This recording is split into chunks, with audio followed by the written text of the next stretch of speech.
How do I look? Very good. I must say I'm amazed. To me, Audrey's look is interesting in that she is not a classic beauty. And yet, if you look at her, she's extraordinary. I had always idolized Audrey. She made things that weren't sexy just by maximizing her ballerina style.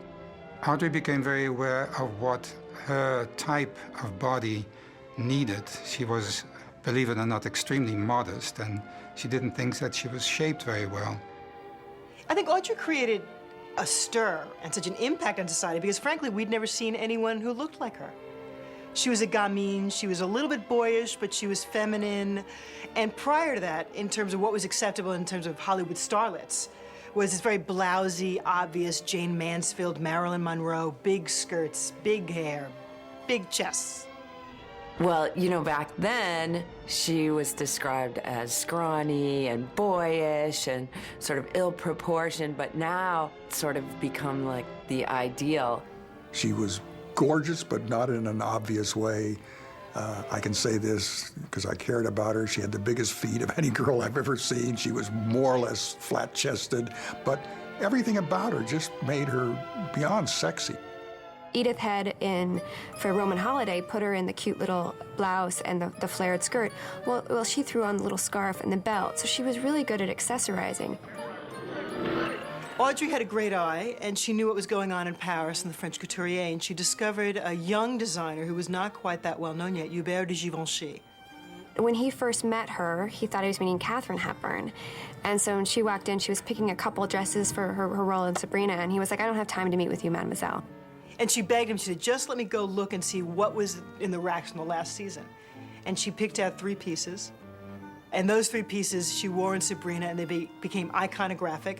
And from then on, she and Givenchy worked together for the rest of her life.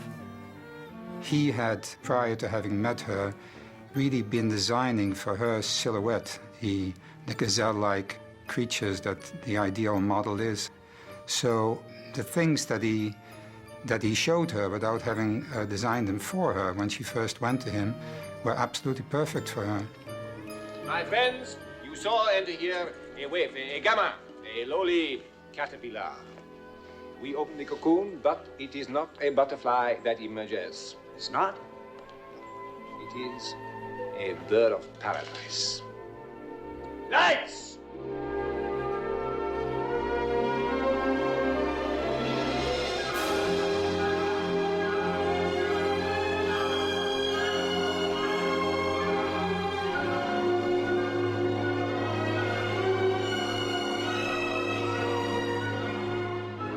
I think that what those clothes signified for her were more than just a fashion. They were sort of an armor of love, if you can call it that, something that enabled her to be appropriately dressed, which she believed in. I think it's very unusual to be able to find a creator and a muse that have the same vision. And those two did, which is really unusual. Oh, how could I be a model? I have no illusions about my looks. I think my face is funny.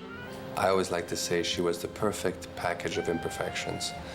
She viewed herself as too thin, a bump on her nose, feet too big for her size, whatever. Of course, she had none of those things, but that's what she saw. And I think that is really the definition of beauty, is not knowing that you are so special.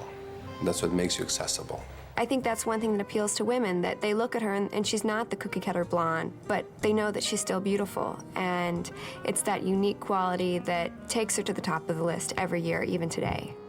As a designer, you know, you can't help but design things that you want to wear, you know, as a woman designer.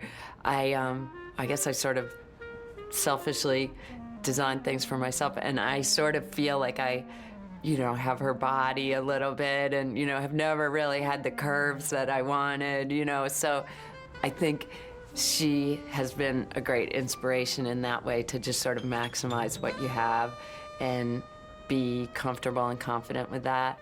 She believed always in underdressing rather than overdressing. She always used to say to us, better be the only one in a blazer at a black tie event than the only one in a black tie, you know, at a casual event. And she always bought her shoes a half a size too big because she thought that they'd last longer and they look better if you're not cramming your foot into them. And that's just not something that you think of a diva. That's very practical, it's very real. And sticking to that philosophy is what makes your look work. The way she looked was so much who she was that there was no separation between the woman and her clothes. So designers today, even now, if they see something they like, a really clean look, a modern look, a look that works, they'll say, oh, that's so Audrey. So it's almost an adjective, a shorthand to that kind of clean American, yet sophisticated style that always looks fabulous and always works. I'm nothing. A creature of the streets with a police record as long as your arm. He had me paroled just for this, to be the luscious and irresistible bait squirming on the end of the hook he has prepared. The clothes that made her feel most comfortable were polo shirts and jeans. In fact, that's what she wore, I would say, 90% of the time. That's what she wore at home, that's what she wore on our UNICEF missions. No matter when you see Audrey Hepburn, whether it's, you know, with the Gigi years or at the end when she was with UNICEF, she looks the same. You know, maybe it's like a cute little polo shirt, capris, cowl neck, but it's the same basic shapes and the same basic colors, black, tan. She didn't really go for a lot of prints. And so she's just this true icon to simplicity and to knowing what works with your body and sticking with it. It was a way to say, in a way, don't look at me. How interesting that everybody did. I believe that the people, especially women, were intrigued by her style, her elegance, because they sensed it to be a manifestation of her total essence. She was so genuine in every part of her life, and her clothing and her style, she just genuinely loved clothes. And so it was sort of a natural thing to become a style icon. I mean, Audrey is, I would say, out of the 20th century, she really is the style icon, and everyone else just follows in her wake. You see a little bit of Audrey in a lot of people, but you don't really see anybody who's being their own Audrey. And to really be a new Audrey, you have to be an individual. So maybe she's cast too big of a shadow.